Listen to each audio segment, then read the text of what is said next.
All right, everybody, a good evening to you. It is December 21st, 2022, just before the top of the hour here. It is about 10 till 7. I'm forecaster Nick Dunn alongside meteorologist Mike Joyce, and I have forecaster Tyler Phillips in here tonight as well. Obviously, the name of the game here is we're going to be talking about our winter storm. So before we get too much further, I know we had some audio issues last night, so let's make sure you guys can hear me okay. And we'll kind of get started here in just a few moments, allow some time for you guys to share this around with your friends and family if you can. Let us know where you're watching from. Let us know what kind of questions you may have. We'll get to as many as we can. Tyler, since you were here, obviously we're down to about this 24-hour window, and you would think that we're in the final stages. You're going to make a final call, finishing up final touches. I hate to say, but we're not there yet. I wish we were. Yeah, I wish we were too. I really wish we were. It's a headache to deal with all the different things that are changing pretty much on a run-to-run basis. Yeah, it is. And Mike, I'll bring you in here now too. Models have shifted a little bit more today. The low pressure tracking a little further east, maybe a little bit additional moisture being brought in. Still some discrepancies, but obviously we're still kind of trending somewhere on the lower end. Not very high confidence still, and I think you would agree with that. We're not going to go bonkers with the high end double digits that the models are putting out. At least some of the models are putting out there. Some are not. But the key here still is there's still some unknowns, and ultimately I think folks should be prepared for an underproducing storm and an overproducing storm. You talked about Christmas of 2020, and that was a big overperformer. But we also have to be prepared for some folks may get disappointed too. There's still just too many what ifs. Right, and I think preparation is I think you said the word preparation, and I think that's really the key here. It's not so much about how much snow we're going to get, and I know, putting things in a very tangible and measurable quantitative way is human nature. We want to know the numbers, right? We want to know that because that gives us a sense of preparedness. But in this sense, this is going to be a winter storm that's going to act in ways we haven't seen in a long time. In fact, something like this with the wind howling this much is like a once in a decade, once in a couple decades type of situation where the snow totals itself are rather normal in any given winter situation, whether you're in the 2 to 5 inch range or you're in the 1 to 2 inch range. The issue isn't how much snow you're going to get, but how much wind we're going to have and how it's going to take that fluffy snow and throw it wherever you just cleared it from. So I really want to hone in on the messaging here that this still isn't the type of situation where you need to cancel all of your holiday plans, but you may need to adjust them. And by may, I mean if you had any plans on Friday night, if you had any plans on Christmas Eve morning, you may want to postpone or do them a little bit early just because of the timing of all this. And power outages are certainly a possibility. Again, because of that high wind and the flash freeze that's going to happen tomorrow night after midnight. So this is, again, a situation where we're highly confident the wind is going to be high. We're highly confident in that travel is going to be tough. What we're still struggling with confidence is, because of the dynamics of this system, is just how much snow is going to fall in your backyard. And it's going to be, even if we have a nice solid 2 to 5 across our whole area, you're not going to measure 2 to 5 everywhere because of the blowing snow. And that's affected by trees and hills and fences and houses and flat open farmland. All of that matters. And that's why this is such a tough forecast to nail. But I think really where we've been, at least as a team, I think pretty consistent all week is it's going to be windy. Mm-hmm. You're going to need to secure anything outside. Inflatable decorations probably need to come down in a garage or inside. I even have some lights that aren't exactly the most secure. I'm planning on just taking them down tomorrow, and I'll put them up again next year. Not all my lights, but the ones that are at least a little on the loose side. So I think you need to evaluate that, Nick and Tyler, in whatever your situation may be.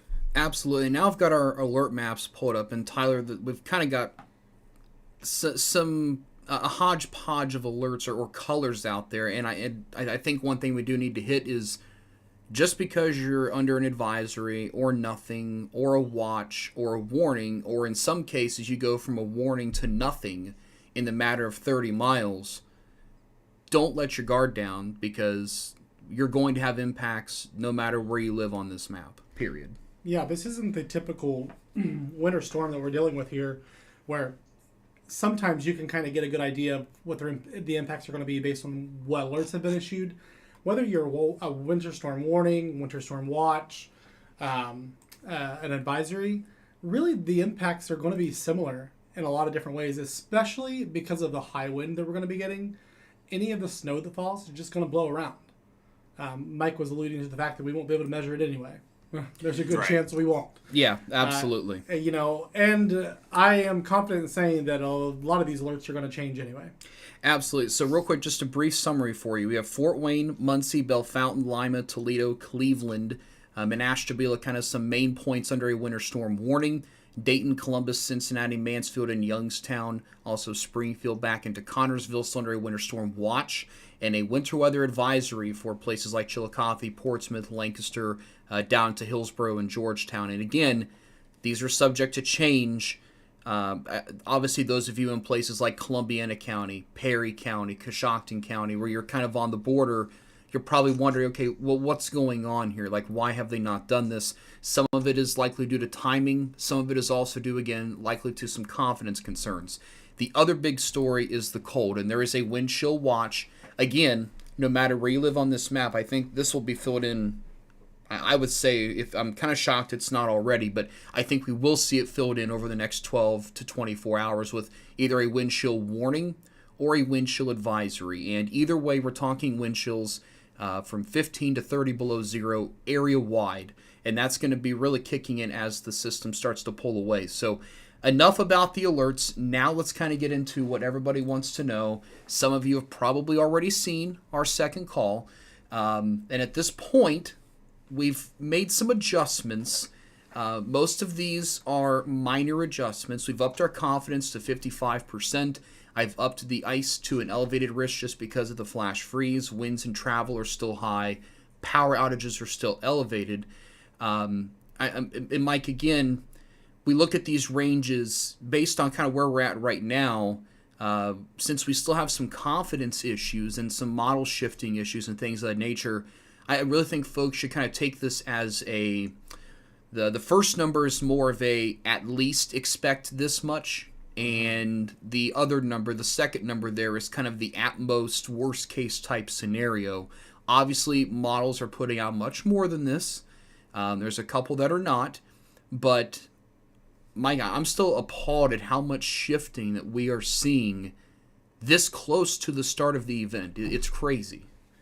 Yeah, and I think that it just may have to do with how dynamic it is. By dynamic, I mean just you have all of these different hazards that not only cause impacts to you, the human, but like the wind speed is a factor in this forecast. The temperature is the factor in this forecast. The position of the low is an impact. So because of all of these very high impact categories that all play into the snow totals, I think that's why the models are kind of struggling with it. And even us meteorologists are kind of struggling with it too. But I think Nick, what Nick said is absolutely right. You look at this map, think of the low number is you're probably going to at least get that much. And the high number is, hey, that's the worst case scenario. But like Tyler and Nick were both saying, like, it's not really going to be measurable. This is going to be a snowstorm where it's going to be hard to verify our forecasts because we're going to see snowdrifts against fences and houses and cars and anything that's stationary. This is going to be one where like, well, wait, how much? There might be patches of your yard you'll stick a ruler in on Christmas morning and like, wait a minute, it's only half an inch. But then you have this big old pile of snow up against your house that's 3 feet high. So this is going to be one of those situations where we really have to focus on the impact and not the amount. And I know that's hard to do. Like, I want to know how much snow we're getting. I want to, put that in my record book. But just know that it's going to be very tough to travel at any point on Friday and at least the first half of Saturday as well, Christmas Eve. So both very busy holiday days. I know we have a ton of stuff going on all across the area, and in your hometown, you may be traveling to your hometown or going somewhere else and just trying to get there. It's going to be tough. But again, like I said earlier, I wouldn't really necessarily focus on cancellations. But if you can, maybe make some adjustments, leave early, stay late, do that sort of thing, just to make sure that you can get the maximum amount of enjoyment, but also precaution from this potentially intense event that we have coming our way. So, for example, I was planning on traveling to Cleveland from Columbus on Friday. I think I'm going to go Thursday night now. It's one of those things. Get there, and also just be prepared for, if you're traveling within our region, just keep in mind it's going to be windy everywhere. Be prepared to have potential power interruptions from somewhere that isn't your own home. Maybe before you leave, have preparations in place in case power goes out at home and you're not there to do anything about it. Like maybe if you have pipes that are next to an exterior wall, opening the cabinets to at least allow a little bit of airflow. And for example, if you have a hot tub outside, turn the temperature up as high as you can, just in case the power goes out and you have to just let the temperature be as high as it can to avoid freezing. Or let's say you have any outdoor decorations, or maybe even a plant that might be sensitive to extreme cold. Bring it inside, inflatables inside, loose lights, take them down. This is kind of you have tomorrow to do this. Thursday is the day to prepare, make adjustments, and be ready for this. Nick and Tyler. Yeah, and real quick, I've got our wind gust map populated, and understand again on this, it's not necessarily I'm not in the highest contour, I'm fine. That's not what the main takeaway here is. And we've made another adjustment to this to kind of account for some trends east today. So we do feel that 50 to 60 mile per hour wind gusts are pretty likely along Lake Erie. When you have Lake Erie coming into play there, you've got the low pressure system bombing out as it moves into Ontario, Canada. And what we refer by bombing out is it's increasing rapidly.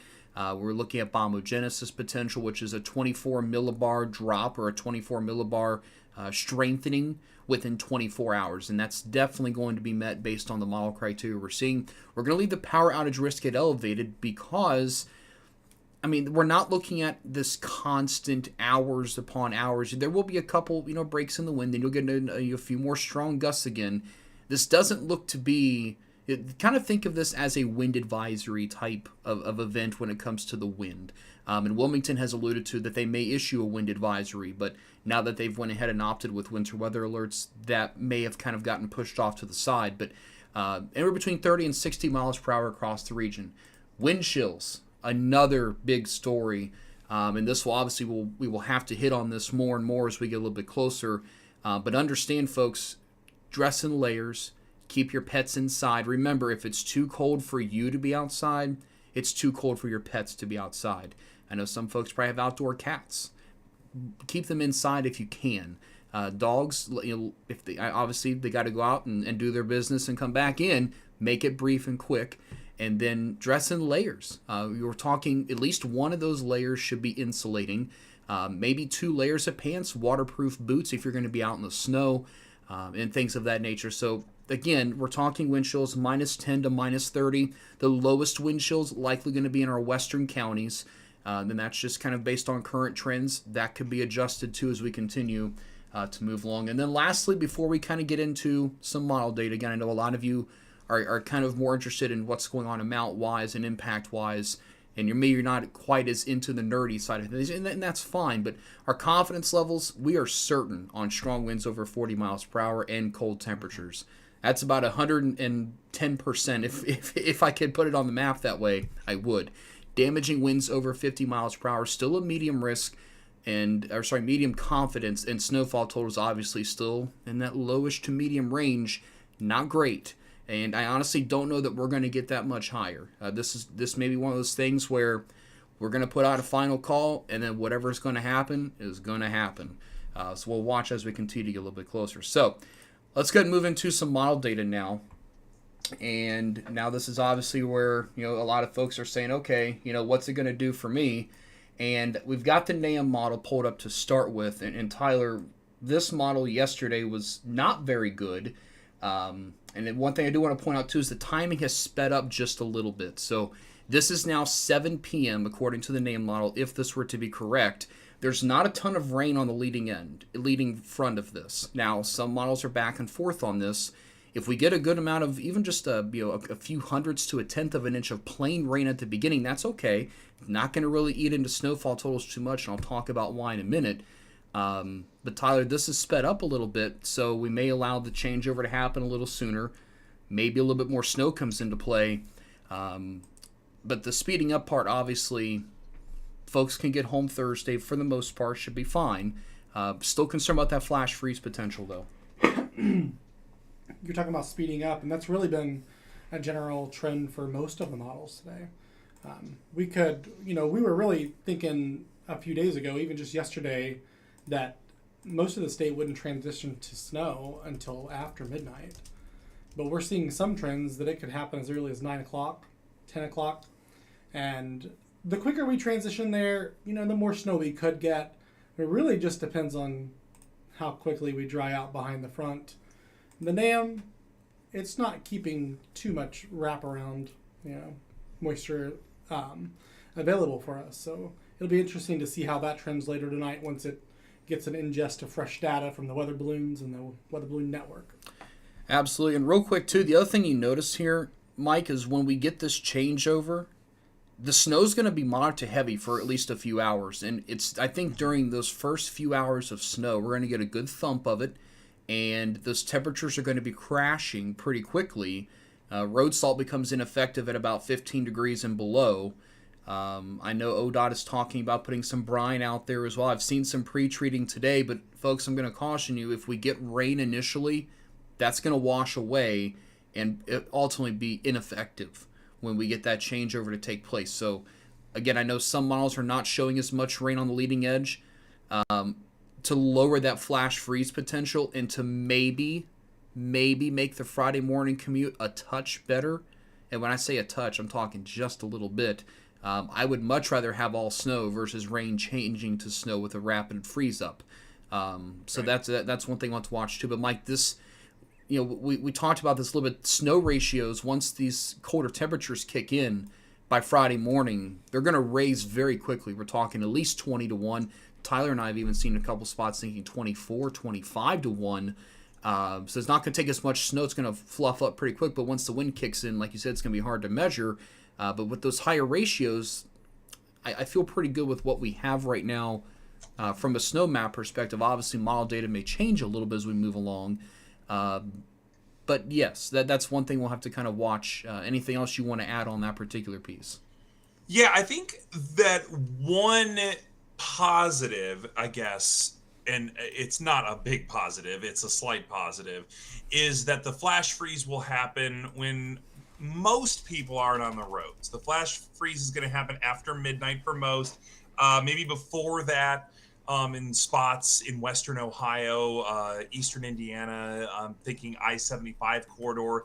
Where the latest thinking is possibly even as early as 10 p.m. So it is going to be a big problem for those who drive high-profile vehicles like semi-trucks, box trucks, or just anyone caught on that flat, open farmland that presents itself on I-75. But the fact that it is going to happen overnight and not at 7, 8 a.m. is a good thing, but by 7 to 8 a.m., we're going to be tapping into some of that blowing snow. So whatever snow falls overnight could blow right back on the highway again. And while Nick said that the heaviest snow will be overnight, we're still going to get some light snow throughout the day that'll fluff up and add to the totals. But fluffy snow is really easy to blow around. So the wind isn't going to have much trouble in making it feel like it's snowing heavy, but it isn't technically. So that's kind of what this is going to be like. It's going to be like okay, we got the frozen snow amount or equivalent of 3 to 6 inches, but it kept feeling like it was constantly snowing because it's blowing.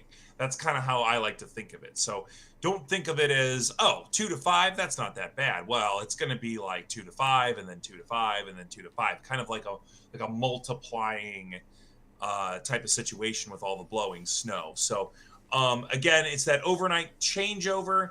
It looks like this is the NAM model here that Nick's showing. Has that transition in Western Ohio right around or just before midnight, with it approaching I-71 closer to, let's say, yeah, this is 11 p.m. it looks like. So right around midnight, maybe 1 a.m. So if you wanted to do some early traveling, if you have like an hour or two drive ahead of you and want to get ahead of it, Thursday night is still an option. But after midnight, not so much. I wouldn't want to be caught in this flash freeze.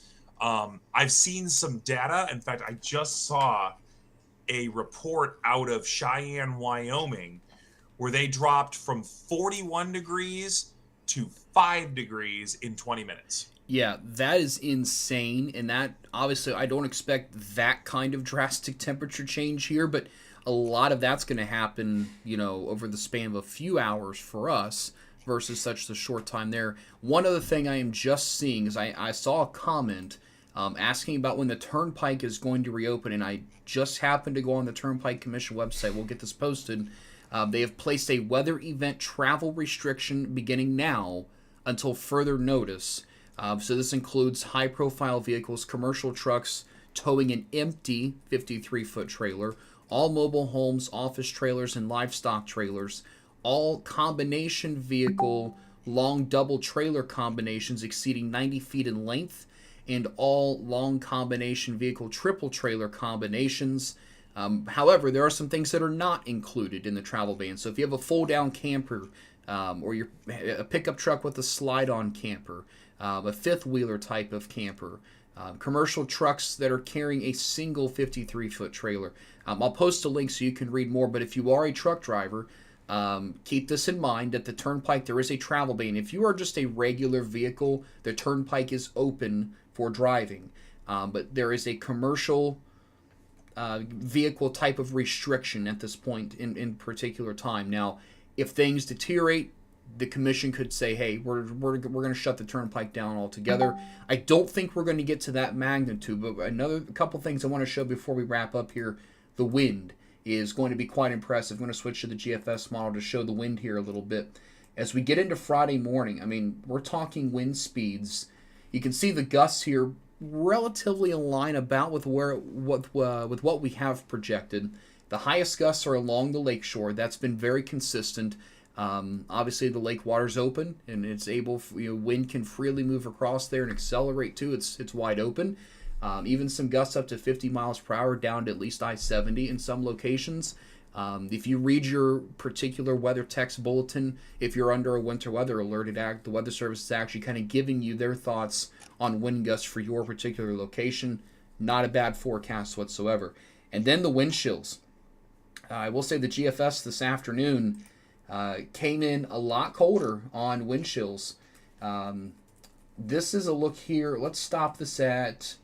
This is going to be 9 to 10 o'clock Friday morning. Wind chills across the entire coverage area are minus 10 to minus 30. You've seen a couple spots minus 31. I mean, that is dangerous. That is life-threatening. You don't want to be outside. I'm a shorts kind of guy. I love wearing shorts. I know Tyler does too. Brent, you got the long pants. Yep. Yeah, that's one thing. Like, this is not something you can just go outside in your normal hoodie and sweatpants. You're going to need multiple layers to stay warm, and one of those should be insulating. So, unfortunately, we haven't had cold weather like this in some time. So, it's kind of refresh the brain. Okay, where's my Sherpa lined hoodies and sweatpants and getting ski mask and the UGG boots. Yeah, that's another popular one there too. So just make sure you guys have all those different things ready. And again, check your pipes. Make sure your furnaces are in good condition. Make sure your battery banks are charged. I'm charging mine this evening. Got a good Christmas gift for my grandpa. Has a jump starter and a tire air compressor on there. You can charge your phones off of it. Make sure all that stuff is ready to go, packed in your vehicle if you have to drive. My number one thing is take it slow. Let the crews do their work. If you feel it's unsafe, pull off. Let the conditions improve. Find somewhere to go, and whatnot. But again, obviously I know a lot of you are concerned about pets. I see lots of comments in here about pets. That's great. Make sure we're all looking out for one another. That's all very good that we're doing that. So, Tyler, anything else you want to add? I think we've hit a lot here. Hit a lot. The only thing I would say is make sure you're fueled up in your car. Yeah, that's a good one. And if you, for some reason, did get stuck on the road and say you go into a snowbank, make sure you're turning your car off. I know you want to keep it on to stay warm, but it's not safe. Absolutely. That's a very good point, too. And I do want to point out that there are blizzard warnings in Michigan and Indiana. They do not come into our coverage area yet. That could change depending on the track of this. But Mike, blizzard or not, poor visibility is going to be with us while you're out driving. That's why we're obviously trying to encourage folks not to. But anything else you want to hit on? Not much. You guys obviously have done a great job covering, I think, most of the main points. I'll just, go over the reason why there's a difference between a blizzard warning and a winter storm warning.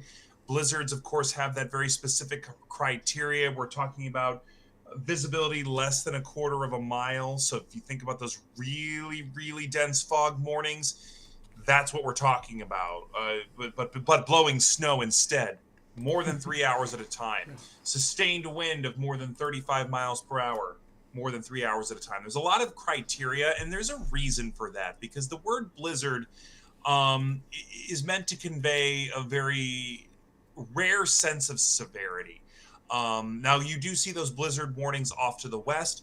I do not believe our entire coverage area will go under a blizzard warning at any point or experience blizzard conditions, but we may see brief moments where we experience blizzard conditions. So treat it like we are going to have a very intense wind day. We've had high wind warnings before. We've had very windy days before with issues like that. But now you have to factor in some moderate snow to go with it. So that's what I would say. Treat it seriously. It's going to be about a day and a half where this is going to be tough, but we'll come out on the other side of it. We'll enjoy our holidays and just make the right adjustments to make it a year to remember for sure. But one last thing I would like to suggest is, if you do have, this is going to apply to me too. I have a small tailgate generator I use when, doing that sort of thing. Start it up, see if it works. And never, ever, ever, ever, ever run it inside your house. I know that sounds like a duh thing to most of us, but you hear about it every year. Somebody starts a generator in their basement or starts it in their house, and then carbon monoxide poisoning is an issue. So again, I know it sounds silly to most of you folks, but I know it's never okay to do that. You're going to have to run a cord from the outside if your power does go out. So just a couple tips there. Electric companies are very aware of the situation. They've got linemen ready to go, even during the holidays. They're gonna try to get people back online who lose power. Not everyone's gonna lose power though, so just keep that in mind. It's not a guarantee, and in fact, I hope it does not happen to any of us. But just be prepared, and if it happens, we'll weather the storm. And then by this time next week, it'll be in the past, and we'll be trending warmer. So yeah, that's one key that's thing. What I have to say. Let's get through this weekend, and early next week, we're going to warm up. And by the start of the new year, a lot of the snow will probably be gone, and you're going to wonder, well, what was that storm we just had? That was nothing. So right. just kind of keep those things in mind. So right now, folks, we're going to wrap things up with you this evening. We really appreciate you tuning in. We'll definitely be back on tomorrow evening with the final call. Obviously, a little bit earlier in the day, as we're expecting that rain-snow transition to happen a little earlier. So we'll come back on with you, let you know what's going on. We'll keep you posted on Facebook. We'll keep giving you tips and ways that you can stay prepared as well. So thanks for watching. For meteorologist Mike Joyce and forecaster Tyler Phillips, I'm Nick Dunn reporting. Have a good night, everybody. Stay safe out there and stay warm as well.